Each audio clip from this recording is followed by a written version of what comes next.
Often a bearing or bushing will need to be replaced because it's worn or damaged. Most bearings are installed with a slight interference or press fit, meaning that the bearing is actually slightly larger than the hole it fits in.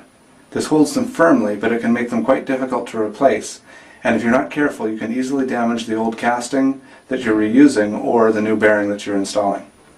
In this video I will demonstrate a technique to do this safely using a length of threaded rod, often called ready rod, a few washers and 2 sockets.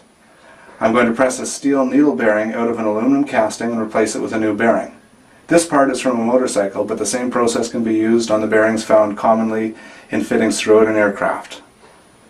The socket sizes must be chosen carefully.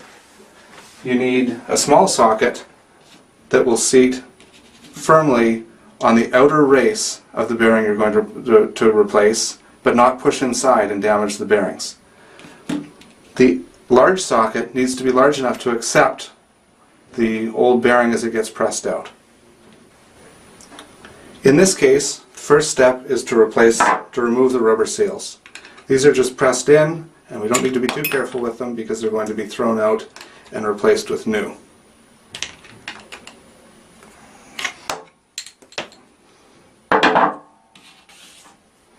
Next, assemble the threaded rod with the washers. Use some small washers and a couple of large washers on one side. Then my large socket, slide it through, put my small socket in place,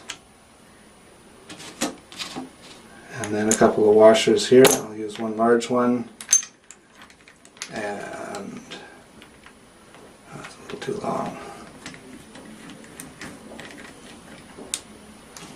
And a small one there, and a nut.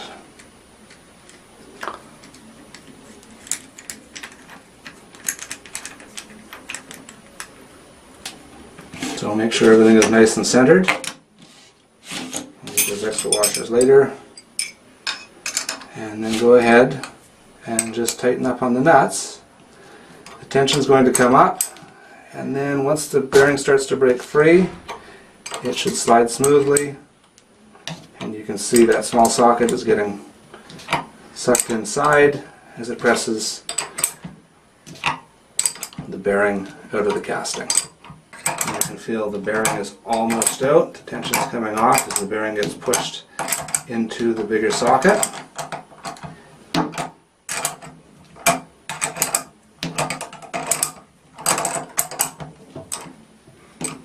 And it's bottomed out there. I'll take this apart. See if I got it. There's my bearing coming out. Not quite all the way. I'm going to try a larger socket here. A little bit more depth. See if I can get this all the way out.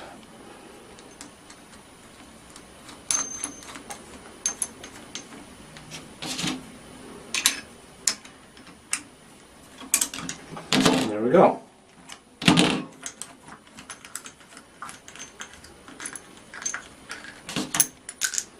There is the old bearing, ready to be replaced. Alright, now I'm ready to install my new bearing. This time I'm not going to use the smaller socket. I'm simply going to slide the new bearing onto the ready rod, put everything in position, square it all up, and use washers on this side to brace the ready rod. So thread this all up by hand. And here's where you need to be very careful that I don't have anything cocked. It's got to be perfectly straight and true, or it's very easy at this point to have the bearing get cocked and start to jam up in the casting. So you need to take your time here, get everything centered,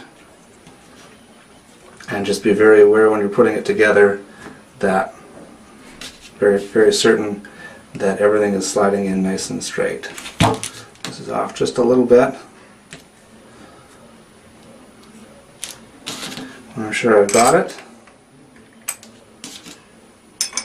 start to tighten it up.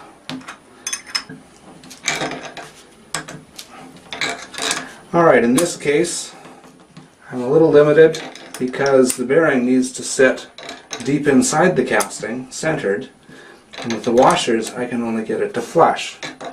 So I'm going to take it as far as I can here and then take some measurements and use my small socket to put it in right to the center.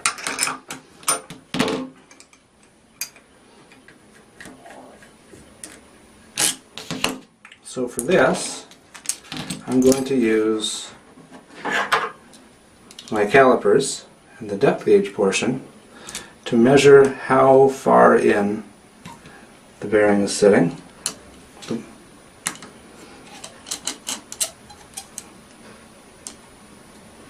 And then I'll just divide that in two and put it halfway.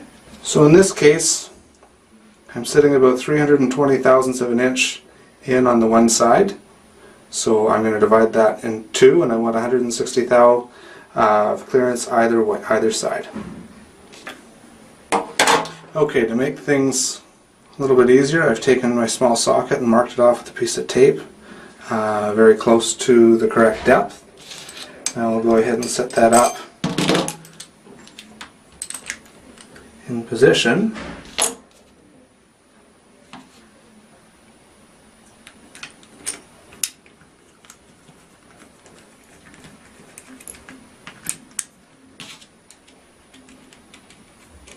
Slide the ready rod in, set up the socket, make sure everything is lined up, take up the slack,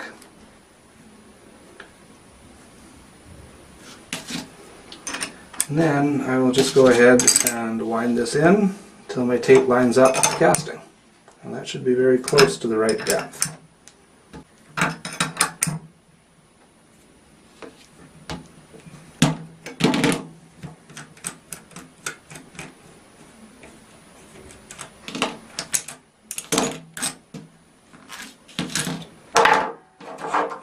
Now I can use the depth gauge to check either side.